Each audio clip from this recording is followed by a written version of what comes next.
Hello student, welcome to the class और Zoom class of English 201। आज के lecture में हम इंशाल्लाह कवर करेंगे लेक्चर नंबर 3, 4 एंड 5। तो शुरू करते हैं आज का लेक्चर। सबसे पहले हमारे पास डिफिनेशन है ऑब्जेक्टिव्स की। When defining your objectives you tell what you want your communication to do, thus your objectives forms on the basis of all your other works at writing. तो आपको ऑब्जेक्टिव अपना define करना पड़ेगा, वो आपको खुद ही पता होना चाहिए कि आप क्या चीज़ जो है कम्युनिकेट करना चाहते हैं। ठीक है, उसी की बेसिस पे हम लोग अपने ऑब्जेक्टिव तैयार करते हैं। To take the reader centre approach you need to look at 3 things. जब हम लोग एक रीडर के पॉइंट ऑफ व्यू सोचते हैं कि हम जो राइटिंग कर रहे हैं वो रीडर किस तरह से उसको अप्रोच करेगा रीडिंग के थ्रू, तो हम लोग 3 चीज़ों को देखते हैं। The final result you desire, कि जो आप फाइनल रिजल्ट चाहते हो, ठीक है, जो आप फाइनल रिजल्ट चाह रहे हो वो। The people who will read your communication, जो लोग आप चाहते हो कि वो लोग आपकी कम्युनिकेशन को रीड करें, ठीक है, पढ़ें। The specific way you want to your communication to effect the people as they read your communication, तो जो जिस तरह के लोग आप चाहते हैं कि वो लोगों को उन तक वो जो आप मैसेज पहुंचाना चाह रहे हो, ठीक है, जिस तरह इफेक्ट करें उनको, कितना असर करें उनके ऊपर, ठीक है, जो लोग रीड कर रहे हैं वो लोग आप असल में उनको देख रहे होते हैं। In the first stage employers try to attract application from as many qualified people as possible. तो सबसे पहला जो स्टेज है, हम लोग ये चाह रहे होते हैं, एम्प्लॉई कोई भी एम्प्लॉई है, या वो कोई भी रिपोर्ट बना रहा है, सेल रिपोर्ट हो गई या कोई और रिपोर्ट्स जो जॉब के हवाले से बना रहा है, तो वो चाह रहा होता है कि वो उसकी जो रिपोर्ट है वो क्वालिफाइड पीपल ज़्यादा से ज़्यादा देखें, ठीक है, उससे जो आगे सीनियर्स हैं या क्वालिफाइड है ज़्यादा से ज़्यादा उसको देखें और अप्रिशिएट करें उसके वर्क को। ये नहीं कि उसकी रिपोर्ट को देख रहे हैं और नज़रअंदाज कर दें कि हाँ बस ठीक है। At this stage of recruiting resume are usually read by people who work in personal office। तो जो इस स्टेज में हमारी जो मेन चीज़ आती है रिक्रूटमेंट में, यानी जब आप जॉब हायरिंग में हो रही होती है, तो उसमें सबसे मेन चीज़ आती है रेज्यूमेज़। रेज्यूमेज़ को हम लोग सीवीज़ भी कहते हैं अपनी आम की ज़बान में, ठीक है। तो उसमें आपकी जो पर्सनल इन्फॉर्मेशन होती है उसको रीड आउट करना लाजमी होता है, कोई भी आपको रिक्रूट कर रहा होता है। To help understand the first stage, जो हमारी फर्स्ट स्टेज को अंडरस्टैंड में हमारी हेल्प करेगी। You may find it helpful to draw an imaginary portrait of one of them. तो आपको जो है जो हेल्प करेगा कि आप कोई सीवी पकड़ें और उसके बारे में जो है जो भी उसने राइट किया उसको सोचें। उससे पहले आपको एक इमेजिनरी जो है पोर्ट्रेट बनाना पड़ेगा, अपने जहन में एक चीज़ को तैयार करना होगा कि हाँ ये इंसान ऐसे है और इसकी इन्फॉर्मेशन जो मैं पढ़ रहा हूँ वो ऐसे ऐसे हो गए, ठीक है, आप इमेजिन करते हो उस चीज़ को। अच्छा, जिसके बाद है deciding how you want your resume to effect your reader. तो आप किस तरह चाहते हैं कि आपकी जो सीवी है, रिज्यूमे है, रिपोर्ट है, वो किस तरह लोगों जो रीडर है जो उसको रीड करेगा उसको किस तरह से असर करे, ठीक है। तो जिसमें 2 हमारे पास पॉइंट्स हैं। The way you want your communication to alter your readers attitude, कि किस तरह वो रीडिंग के बाद एटीट्यूड जो उसका होगा वो चेंज होगा। The task you want to help your reader perform while they read, और किस तरह आप चाह रहे होते हैं कि वो क्या परफॉर्म करे, क्या सोचे आपके बारे में जब वो आपके रेज्यूमे को रीड करे यानी पढ़े। Alternating the audience attitude, first determine how your audience feel before reading what you are writing and then decide how you want them to feel after they read।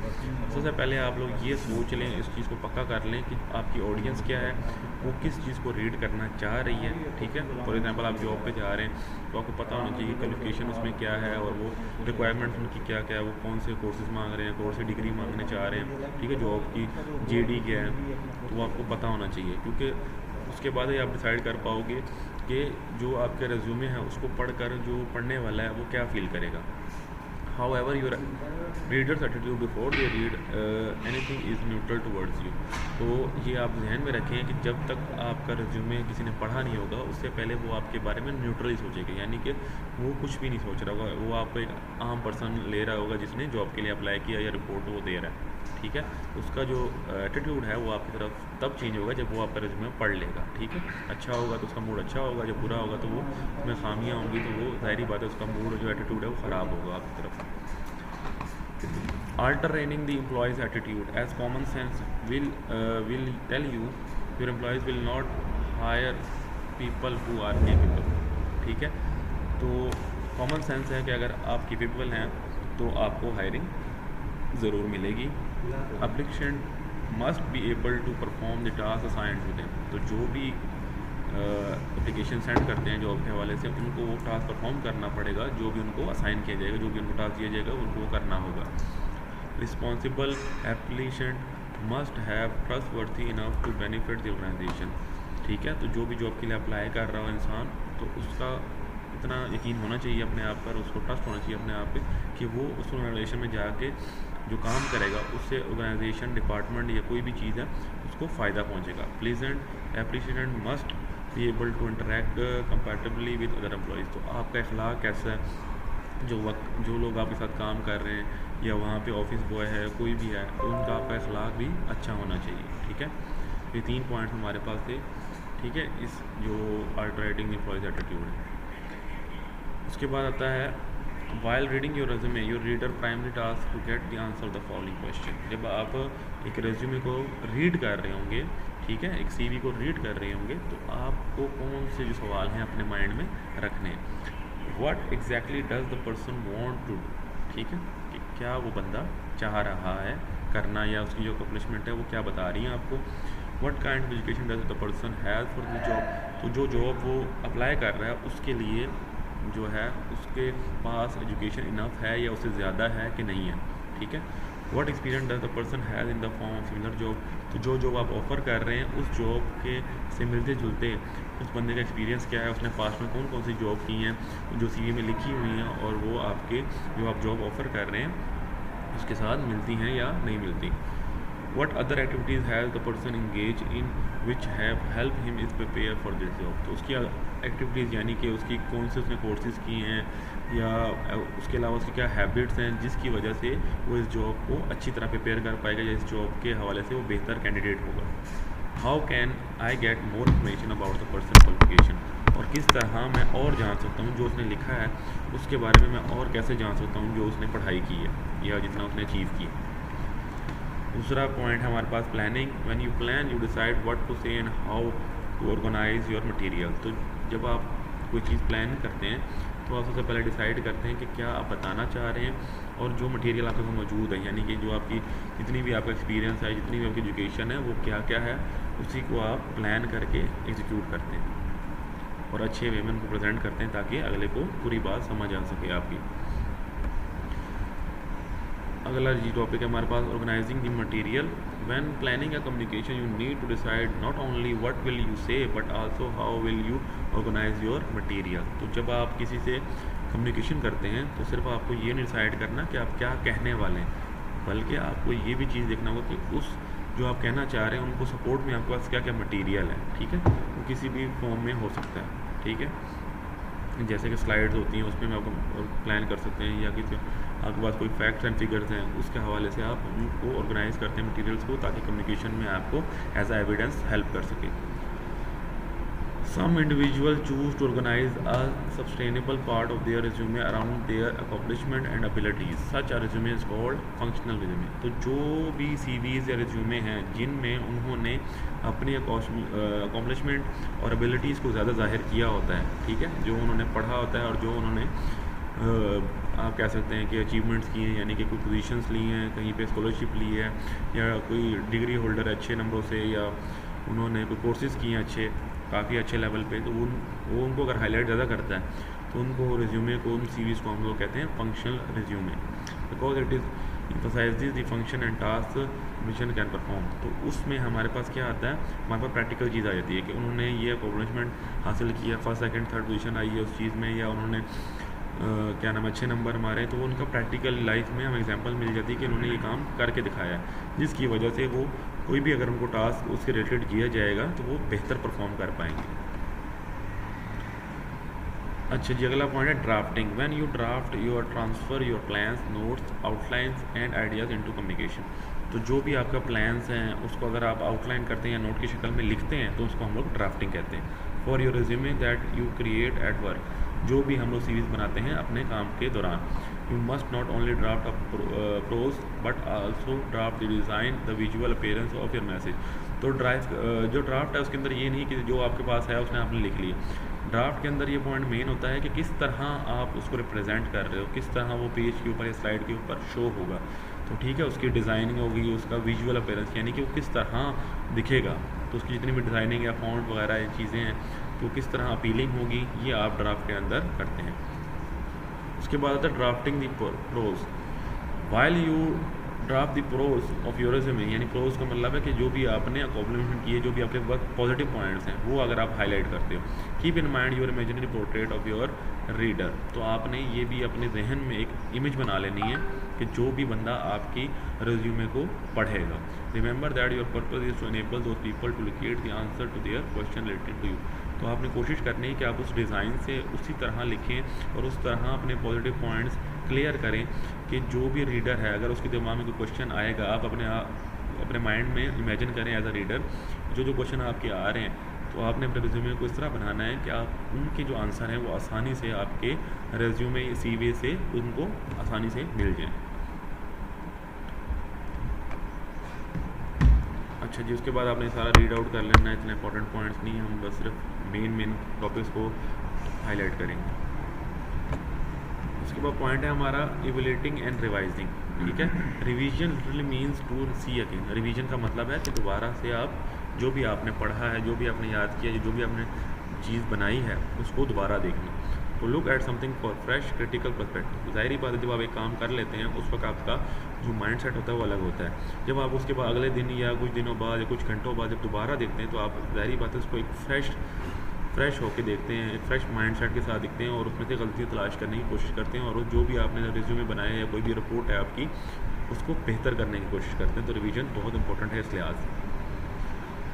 Revising is an on going process for rethinking, reviewing and your evidence reflecting your purpose. तो जैसे आप resume वगैरह बनाते हैं तो revising बहुत important है, क्योंकि आप रीथिंक करते हैं उसके अंदर और रिव्यू करते हैं उस चीज़ को। अगर आपने समझ लें कोई अपना ईमेल दिया हुआ है, अपना कॉन्टैक्ट नंबर दिया वो गलत ना हो, कोई एजुकेशन आपने लिखी है उसमें कोई गड़बड़ ना हो, आपने जो यूनिवर्सिटी का नाम है या डिग्री का नाम है वो आगे पीछे ना लिख दिया हो, स्पेलिंग मिस्टेक्स ना हो, ग्रामर के लिए अच्छा लग रहा है कि डिज़ाइन बहुत अच्छा है या नहीं है, तो कोई भी अगर प्रॉब्लम है तो वो आपकी रिवाइजिंग में हल हो सकती है।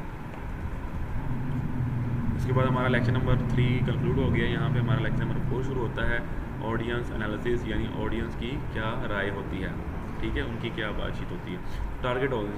Target audience is a specified audience और demographic group for whom a message is design. तो जब आप पहले से जो भी आप राइट करना चाह रहे हो, राइटिंग परस्पेक्टिव से राइट कर रहे हो, तो जब आप अपने माइंड में रख लेते हो कि ये जो टारगेट है ऑडियंस है ये स्पोर्ट्स के हवाले से है या ये लिटरेसी के हवाले से है या ये कोई पोइट्री के हवाले से, जब आप टारगेट कर लेते हो ऑडियंस को तो उसे हम लोग कहते हैं कि टारगेट ऑडियंस आपने स्पेसिफाई कर दिया पहले से, ठीक है, कि आप किन लोगों के लिए लिख रहे हो, तो उसे हम लोग कहते हैं target audience.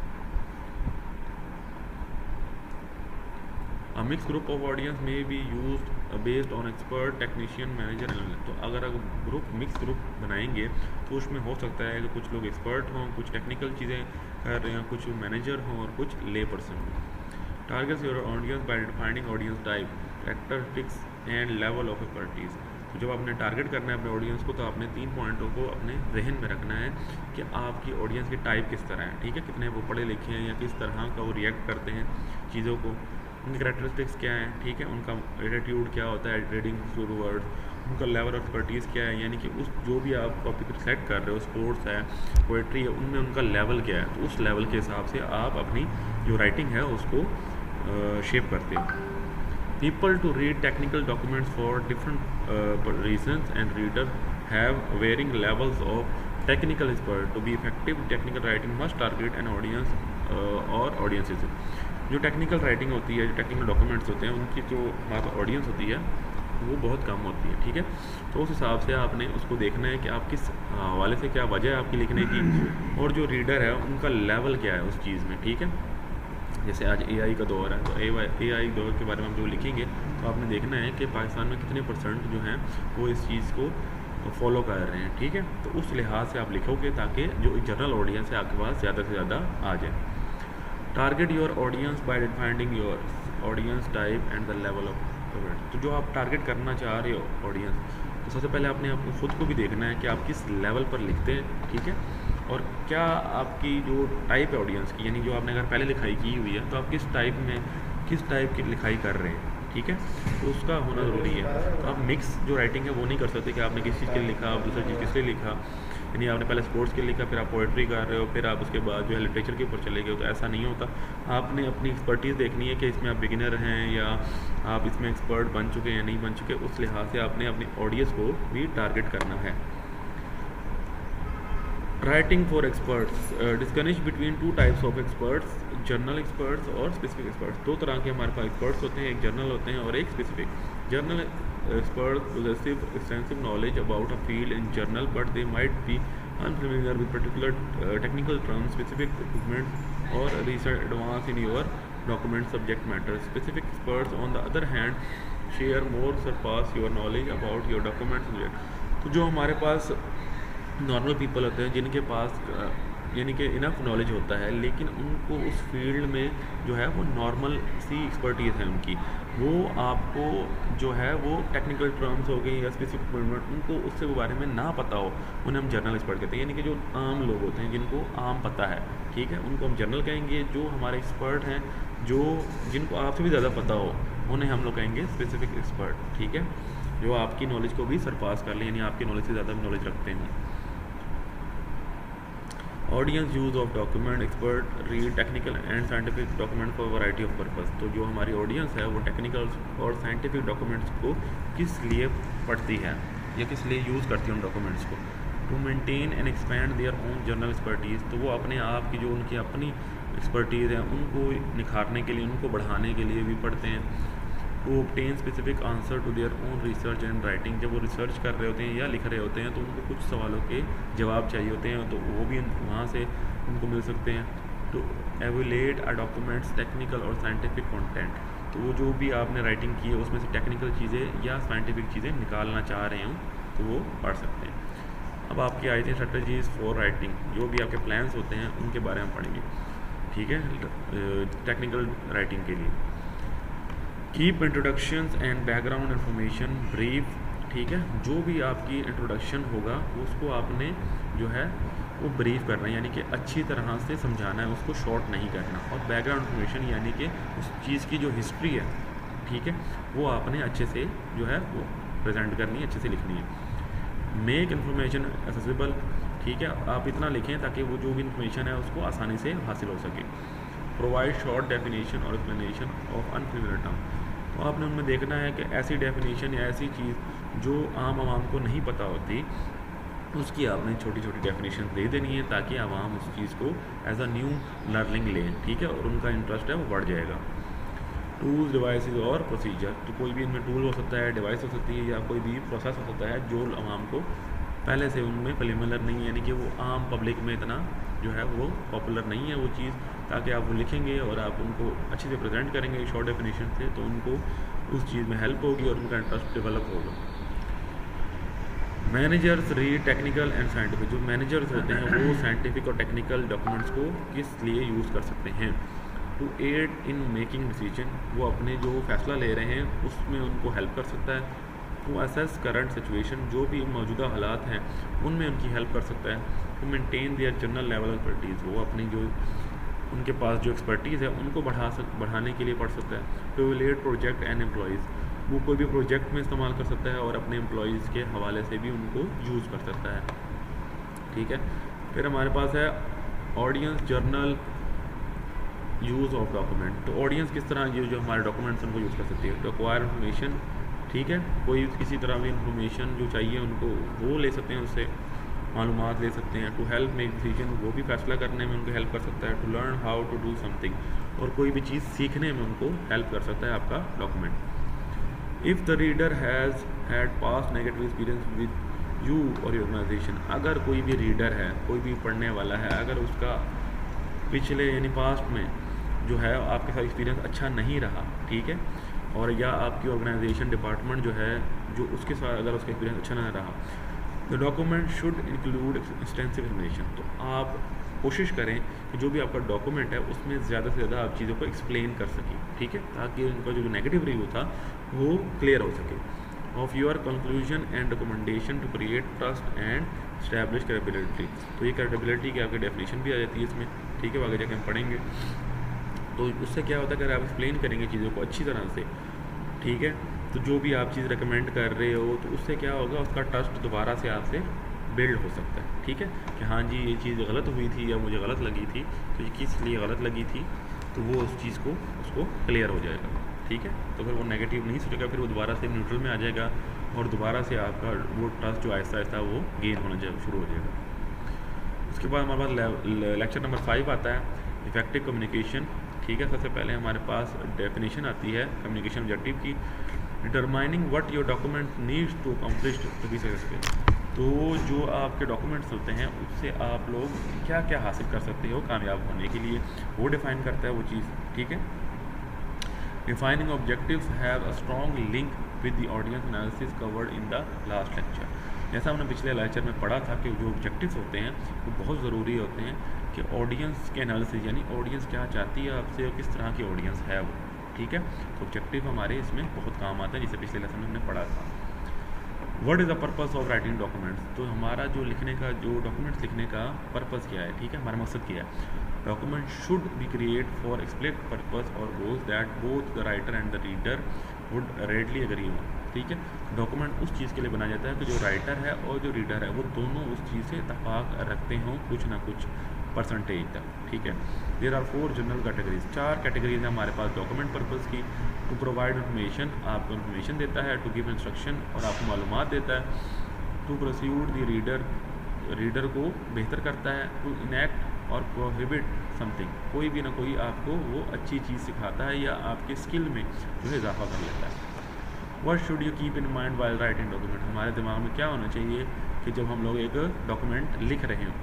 Make the explicit purpose clear the beginning of your document, अपने जब आपने डॉक्यूमेंट शुरू करना है तो उसी में ही अपने अपना पर्पस जो है वो क्लियर कर लेना है। इन abstract,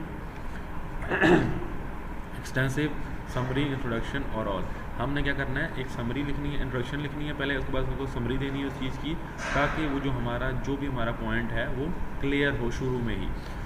sometimes a formal statement objective is called for, ठीक है, कभी कभार हम लोग जो है वो फॉर्मल स्टेटमेंट भी उसको ऑब्जेक्टिव में उसको यूज़ कर सकते हैं। What does explicit purpose of a document mean, तो अब हम पढ़ेंगे एक्सप्लिसिट पर्पस क्या होता है, इसकी डेफिनेशन है। ठीक है, ये आपके शॉर्ट वगैरह में भी आ सकती है, जितनी भी डेफिनेशन आई हैं वो अपने माइंड में रखनी है।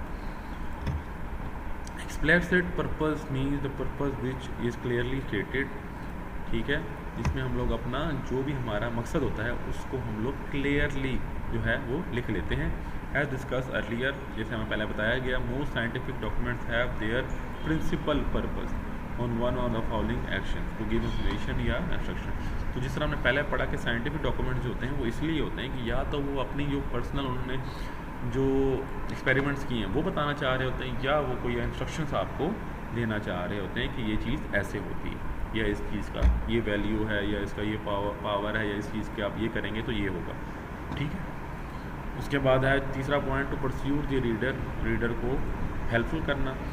टू इनैक्ट और प्रोहिबिट, दोबारा वही के उनके 4 पॉइंट आ गए हैं। Document that provide information, document जो हमें इंफॉर्मेशन देते हैं उनकी टाइप्स हैं, उनमें आता है लिटरेचर रिव्यूज़ और स्पेसिफिकेशन। लिटरेचर आपको आ जाता है और या कोई स्पेसिफिकेशन किसी भी चीज़ की ख़ास जो है इन्फॉर्मेशन उसमें लिखी जाती है। सेक्शन एंड डॉक्यूमेंट, अब सेक्शन कितने होते हैं इसके, तो 5 सेक्शन है हमारे पास। बैकग्राउंड सबसे पहले आप लिखेंगे कि उसकी तारीख क्या है, थ्योरी जो आप जानते हैं, मटेरियल जो चीज़ें आपने यूज़ की हैं उसके अंदर, रिज़ल्ट क्या आपका रिज़ल्ट आया है, और टेबल्स बनाएंगे आप। ठीक है, कि नेगेटिव क्या है और पॉजिटिव्स क्या निकले हैं, इसके प्रोस और कॉन्स लिख सकते हैं। ठीक है, डॉक्यूमेंट दैट गिव इंस्ट्रक्शन, उसकी 3 टाइप होती हैं आगे। प्रपोजल है, उसके बाद सेक्शन एंड डॉक्यूमेंट है, प्रोसीजर्स हैं उसके, और वर्क प्लान है। ये 3 इसकी टाइप्स होती हैं इंस्ट्रक्शंस की। ठीक है, उसके बाद एग्जांपल्स दी गई हैं और आगे उनको डिफाइन किया गया, आपने रीड आउट कर लें, इतना इंपॉर्टेंट नहीं है। ठीक है, इम्पैक्ट पर्पस क्या होता है, impact purpose means the purpose which is not clearly stated in the document. कोई भी हमारा पॉइंट है जो क्लियरली हमने नहीं बताया, ठीक है, हमने सिर्फ उसको टच किया है, ठीक है, तो हम उसे कहते हैं इम्प्लिसिट पर्पस। कॉमन गोल्स क्या होते हैं इस चीज़ का, टू एस्टैब्लिश रिलेशनशिप, तो आपको उस चीज़ से फेमिलियर करता है ताकि वो आप आगे जाके उसको रीड आउट कर सको या आगे जाके उसको एक्सप्लेन कर सको। To create trust and establish credibility, ताकि आप उसके साथ जो है रीडर के साथ जो है अपना जो ट्रस्ट है उसको बिल्ड कर सकें। टू डॉक्यूमेंट एक्शन, और ये डॉक्यूमेंट एक्शन के लिए भी यूज़ होता है। Communication not only conveys information but also establish the relationship between the speaker and the leader. Communication जो हमारी रीडर के थ्रू हो रही होती है उसमें क्या होता है कि जो पढ़ रहा होता है और जो लिखने वाला होता है उनके दरमियान एक रिलेशनशिप कायम करता है। और राइटर और रीडर, जैसे मैंने आपको बताया कि लिखने वाला और जो पढ़ने वाला है। A well written letter of inquiry for example can be a professional connection to that may be last for year। तो कोई भी हमारी क्वेरी होती है, ठीक है, इंक्वायरी होती है, अगर हम उसको पढ़ेंगे और प्रोफेशनली अगर लिखी हुई है तो वो हमारे साथ कई साल तक रहती है, हमारे जहन में उसका रिलेशनशिप बना रहता है। An underlying goal of all the technical and specific writing is not to get the reader to trust the writers credibility. तो क्रेडिबिलिटी की ये डेफिनेशन है आपके पास है, तो आपने याद रखना है कि कोई भी अगर गोल है या टेक्निकल साइंटिफिक राइटिंग में, ठीक है, वो आपको जो मेनली यही करना चाह रहा होता है कि आप जो रीडर हैं उसकी आपने क्रेडिबिलिटी यानी उसका जो ट्रस्ट है, ठीक है, उसका यकीन जो है वो अपने ऊपर कायम करना है। क्योंकि अगर हम बुक में पढ़ते हैं तो हम यकीन करते हैं उसके ऊपर, तो कैसे यकीन करते हैं कि राइटर जो है वो इस तरह उसको लिखता है, इस तरह उसकी एक्सप्लेनेशन करता है, जस्टिफिकेशन देता है कि हमारा ट्रस्ट हो जाता है कि हाँ जो इसने बात लिखी है वो सही है। तो उस ट्रस्ट को बिल्ड करने के लिए, ठीक है, जो आपने पीछे काम करना होता है वो सारा हम पीछे पढ़ के आए किस तरह हमें ट्रस्ट डेवलप करना है। तो जो ये ट्रस्ट की जो डेफिनेशन है, क्रेडिबिलिटी की डेफिनेशन है, वो ये है, ठीक है, ये मैंने आपको हाईलाइट कर दी, ये आपने याद रखनी है।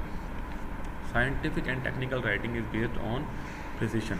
जितनी हमारी साइंटिफिक होती हैं या टेक्निकल होती हैं, ये प्रिसिशन यानी कि ये करेक्शन के ऊपर बहुत ध्यान देती हैं कि ये कोई भी ख्याली पुलाव या आपका कोई सोचा हुआ एक एक्टर नहीं होता, इसके अंदर सोची हुई चीज़ नहीं होती, रिसर्च नहीं होता, बल्कि इसमें हमने साइंटिफिक यानी कि उसको प्रूव करना होता है, ठीक है। आप एक्सपेरिमेंट देखते हैं अपने बार बार, और उसकी फिर आपने पहले में क्या एक्सपेरिमेंट में चेंजेस या सेकंड में क्या, तो उनको बार बार जब आप करते हैं और रिज़ल्ट सेम आता है, फिर हम उसी को साइंटिफिक चीज़ मानते हैं, टेक्निकल चीज़ मानते हैं। जैसे हमारे पास अभी न्यूटन्स के लॉ आए हैं या कोई और इतने लॉ हैं, बोहर थ्योरी हैं, एटॉमिक थ्योरीज हैं, वो सब जो हैं वो काफ़ी बार, सैकड़ों बार जो है उनकी एक्सपेरिमेंट्स किए गए हैं और सेम आंसर आया है, तब जाके हम उनको मानते हैं। तो इसमें आपकी जो प्रिसिशन है यानी करेक्शनेस है वो करेक्ट होना बहुत लाजमी है। Accordingly any technical scientific document should justify the readers confidence in the accuracy of the content. तो आपने कोई ऐसी बात नहीं करनी जो कॉमन सेंस को ना, मतलब कि जो कॉमन सेंस के तुमरे में ना आती हो, ताकि रीडर का कॉन्फिडेंस आपके ऊपर रहे, ठीक है। और उस स्टाइल से, उस पैटर्न से आपने लिखना है ताकि जो रीडर है उसको कोई बात भी आउट ऑफ नो वे ना लगे कि यानी कि ये बात जो है वो कॉमन सेंस में आती नहीं, ये बात तो मानने वाला है कि नहीं है, ऐसी बात नहीं करें। एक्सप्लेन करें, सिंपल वे में उसको ऑर्गेनाइज करें ताकि वो आपकी बात को समझ पाए, और जस्टिफिकेशन दें ताकि उसका ट्रस्ट बिल्ड हो। Scientific engineers and manager often use writing to create permanent record of their thoughts and action. तो जो भी वो सोचते हैं और जो भी वो एक्सपेरिमेंट्स करते हैं वो उनको लिख लेते हैं ताकि वो बाद में उनके काम आ सके। One of the primary difference between most forms of writers and spoken communication is that writing can be fairly permanent where speech vanishes. जो भी हमारी राइटिंग होती है वो परमानेंट होती है, और जो स्पीचेस होती हैं हमारी वैनिशेस एज इज प्रोड्यूस। जो हम लोग स्पीच देते हैं किसी को भी, जब आप दे रहे होते हैं वो उस वक्त तक होती है, उसके बाद वो ख़त्म हो जाती है, यानी कि वो जहन से निकल जाती है। लेकिन राइटिंग आपके पास हमेशा के लिए रह सकती है। इसीलिए जितने भी पुरानी हमारे पास चीज़ें हैं वो सब राइटिंग में, ठीक है, कुरान हो गया राइटिंग में। Consequently the technical communication is often more effective when it is written down. तो कोई भी चीज़ टेक्निकल हो या साइंटिफिक हो, जब वो लिखी जाती है, राइट डाउन की जाती है, तो उसका जो इफेक्ट है, उसके ऊपर लोगों का जो ट्रस्ट है वो ज़्यादा होता है, अनलेस कि आप कोई बात मुंह से कह दें, क्योंकि मुंह से बात कही हुई की इतनी वैल्यू नहीं है जो लिखी हुई बात की होती है, ठीक है। उसके बाद हमारे पास guideline identifying the final result you want your communication. तो जो फाइनल रिजल्ट है हम किस तरह निकालते हैं उसकी गाइडलाइन दी गई है। When defining your objective start by defining the final result you want from your communication. जब भी आपने अपने ऑब्जेक्ट को क्लियर करना है तभी आपने अपने फाइनल रिजल्ट को अपने जहन में रखना है, ताकि जो भी आप शुरुआत में जो भी इंट्रोडक्शन देना चाह रहे हैं उससे ही कम्युनिकेशन जो है आपकी उस लेवल पे पहुंच जाए कि आप अपना जो रिज़ल्ट जब बताएंगे उसको, तो वो उसके ऊपर उसको बिलीव करें। Doing so well will help you remember that when you write you are performing an action or your desired result outcome। तो जब आप लिख रहे होते हैं तो आपने उसको एज एन एक्शन लेना है, कि ये नहीं कि बस आप जो जहन में आ रहे लिख रहे हैं, बल्कि जो भी आपका पॉइंट ऑफ व्यू है, जो भी आपका फाइनल रिजल्ट है।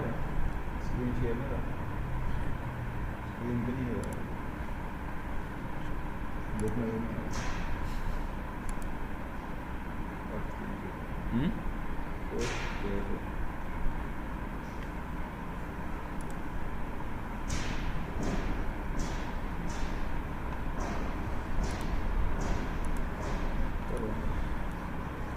ठीक है, तो जो भी आप राइटिंग कर रहे होते हैं, और नेक्स्ट टाइम अगर आपको स्क्रीन शेयर ना हो तो आप बता दिया करें। तो जो हमारी राइटिंग का पर्पज़ होता है उसको हमने जो रिज़ल्ट को अपने माइंड में रखते हुए उसको इस तरह लिखना है ताकि जब भी हम लोग लिख रहे हों तो शुरू से हमारी जो इंटेंशन है, जो भी हमारा रिज़ल्ट है वो क्लियर हो, ठीक है। और जब हम लोग एक्शन में कंक्लूड कर रहे हो तो हमारा जो ट्रस्ट है वो शुरू से बिल्ड हो। How do people respond when they read something? When people read the response in 2 ways simultaneously they think and they feel at the same time. जब भी लोग दो यानी कि साइमल्टेनियसली आपस में बात कर रहे हों, ठीक है, या रीड कर रहे हों, यानी कि जो सवाल के जवाब होते हैं इस तरह, वो सोचते भी हैं और वो महसूस भी करते हैं एट द सेम टाइम, ठीक है। यानी आप कोई भी बात करेंगे वो उसको रिएक्ट करने से पहले उसको फील करेगा, फिर वो रिएक्ट करने की तरफ जाएगा। तो ये भी एक राइटिंग का फॉर्म होता है, ठीक है। तो आज का लेक्चर हमारा यहीं तक था। हमने आज लेक्चर नंबर 3, 4 और 5 कवर किया। इंशाल्लाह इससे आगे हम करेंगे। सो नेक्स्ट टाइम करेंगे इसको आगे, लेक्चर नंबर 6 से शुरू करेंगे। आज का यहीं तक था। अल्लाह हाफिज़।